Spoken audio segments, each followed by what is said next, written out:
मध्य प्रदेश के विजयपुर में उपचुनाव के बाद मचा बवाल। उपद्रवियों ने देर रात दलित बस्ती में लगाई आग, बाबा साहब की मूर्ति भी तोड़ी। इटारसी के डीजल शेड के न्यूयार्ड में लगी आग, शॉर्ट सर्किट की वजह से लगी आग। गनीमत रही कि समय रहते आग पर काबू पा लिया गया। बिहार के नालंदा में जेडीयू नेता की गोली मारकर हत्या, घटना के बाद इलाके में तनाव। बाइक सवार बदमाशों ने पीठ में मारी गोली, पुलिस अब छानबीन में जुटी है।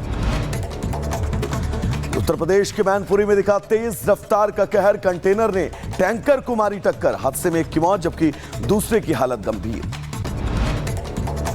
नोएडा में मामूली विवाद में 20 सड़क पर चाकूबाजी, चाकू से गोद कर एक युवक की हत्या, पुलिस ने केस दर्ज कर जांच शुरू कर दी। आगे बढ़ेंगे जहां पर बिहार के दरभंगा में अंधाधुंध फायरिंग से हड़कंप, गोली लगने से 2 घायल, मौके पर मौजूद लोगों ने हमलावर को पकड़कर पीटा, पुलिस के हाथ सौंपा। जौनपुर में हिस्ट्री शीटर को पकड़ने गई पुलिस के साथ बदसलूकी, पुलिस को चकमा देकर हिस्ट्री शीटर फरार, पुलिस ने कई लोगों को हिरासत में लिया। मध्य प्रदेश के मंदसौर में ठगी करने वाले फर्जी कॉल सेंटर का भांडाफोड़, पुलिस ने 21 लोगों को गिरफ्तार किया है। 30 फर्जी SIM, 20 mobile phone, 20 keypad phone बरामद किए गए। जौनपुर में दबंगों ने युवक को पीट कर उतारा मौत के घाट, हत्या कर शव को सड़क के किनारे फेंका। 6 सबसे अहम खबरों की करेंगे वो 6 बड़ी खबरें। सबसे पहले हम आपको आपकी टीवी स्क्रीन पर दिखा रहे हैं और इन 6 खबरों पर आज पूरा दिन हमारी नजरें बनी रहेंगी। सबसे पहली तस्वीर देश की राजधानी दिल्ली, जहां पर अब बढ़ते प्रदूषण के चलते सांस लेना तक मुश्किल हुआ है।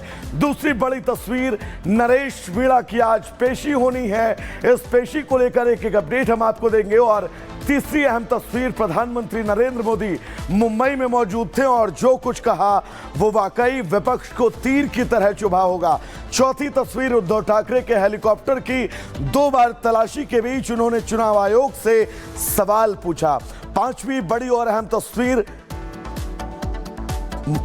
दिव्य काशी, देव दीपावली और जगमग घाट से जुड़ी एक एक तस्वीर आज हम आपको दिखाएंगे। तो वहीं छठी तस्वीर बदले की आग और हिजबुल्लाह पर लगातार इजरायली अटैक जारी है।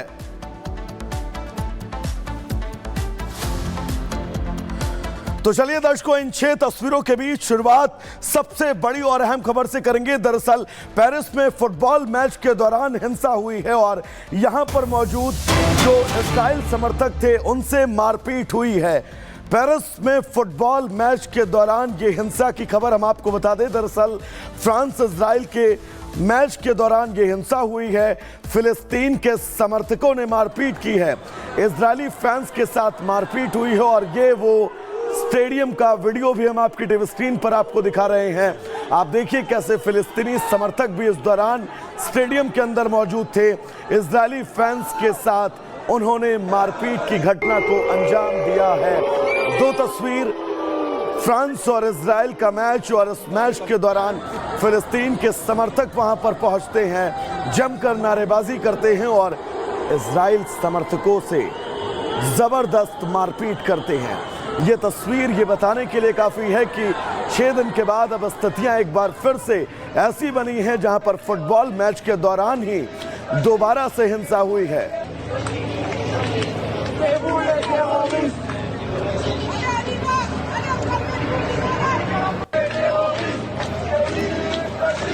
तो चलिए अब आगे बढ़ेंगे। दरअसल बटेंगे तो कटेंगे, जी हां, अपना ये नारा दोहराते हुए योगी आदित्यनाथ ने झारखंड के लोगों को याद दिलाया कि हिंदू बटे थे तो पाकिस्तान और बांग्लादेश बन गया और बटने की वजह से ही अयोध्या में अपमान झेलना पड़ा था। उन्होंने मन से कहा कि तुष्टीकरण करने वाली कांग्रेस को सबक सिखाने और दिखाने के लिए हमें एकजुट रहना होगा। रिपोर्ट आपको दिखाते हैं।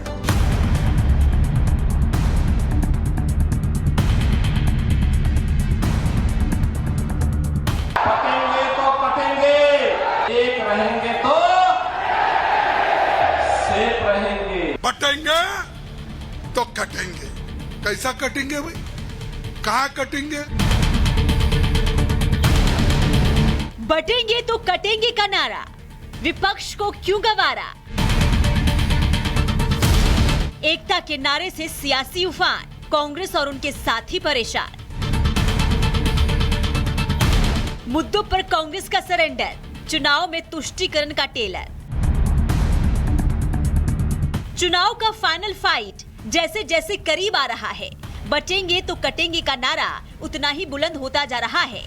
ऐसा नहीं है कि इस नारे को सिर्फ बीजेपी ताव दे रही है, इस नारे को विपक्ष भी हवा देने में लगा है, या कहें कि विपक्ष पिछले कई महीनों से इस नारे की काट खोज रहा है। लेकिन योगी की जुबान से निकला ये नारा रामधुन बन गया है और इसका एहसास विपक्ष को भी है। विपक्ष अब तक नारे के बदले नारा देने में जुटा था, लेकिन हरियाणा में मिली हार से इंडी गठबंधन के मन में डर बैठ गया है। ऐसे में कांग्रेस और उनके साथियों को समझ नहीं आ रहा है कि इस नारे की तपिश को कम कैसे किया जाए।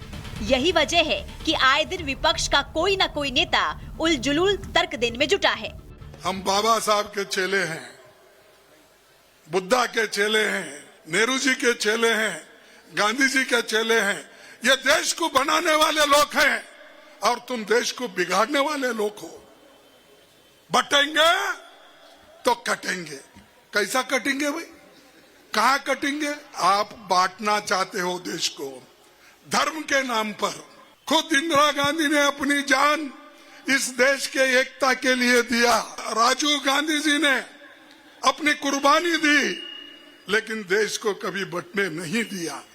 और आज तुम हमको सिखाते हो बटेंगे तो कटेंगे, एक हो तो सेफ हो। अब सेफ नहीं है देश। अखिलेश यादव ने बटेंगे तो कटेंगे की काट तलाशने के चक्कर में न जाने कितने नारे गढ़े, लेकिन लगता है सभी नारों ने सरेंडर कर दिया है। यही वजह है कि मुद्दा कोई भी हो, विपक्ष का कोई न कोई नेता हर दिन बटेंगे तो कटेंगे का जिक्र जरूर कर रहा है, लेकिन योगी आदित्यनाथ अपने नारे को बड़ी बुलंदी के साथ लोगों के बीच ले जा रहे हैं। बटे थे बहनों और भाइयों, तो अयोध्या का अपमान झेलना पड़ा था।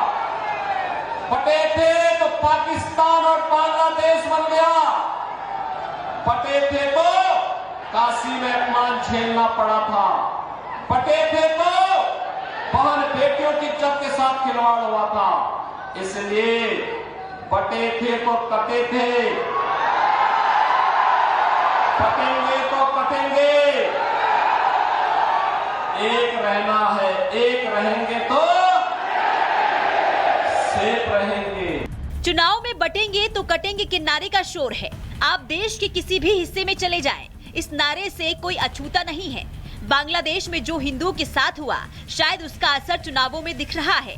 ऐसे में विपक्ष घबराया हुआ है। यही वजह है कि विपक्ष लगातार इस नारे की काट खोज रहा है। बहरहाल चुनाव में बटेंगे तो कटेंगे का असर कितना होगा, ये 23 नवंबर को पता चलेगा, लेकिन उससे पहले विपक्ष खौफ में है। Bureau report, Republic Bharat. तो चलिए दर्शकों, अब नारों की राजनीति से आगे बढ़ेंगे और नाम की राजनीति का जिक्र करेंगे। दरअसल दिल्ली के नजफगढ़ में इस बात का ऐलान कर दिया गया है कि वहां पर जितनी बाजारें और ठेले लगते हैं, उन सभी को बाजार में जो दुकानें हैं, उन दुकानों के सामने, ठेलों के सामने अपनी नेम प्लेट लगानी होगी। और कारण यह बताया गया है कि रोहिंग्या अप्रवासियों से बचने का यह महज अचूक समाधान है, लेकिन अब इसको लेकर राजनीति भी शुरू हो चुकी है। रिपोर्ट आपको दिखाते हैं।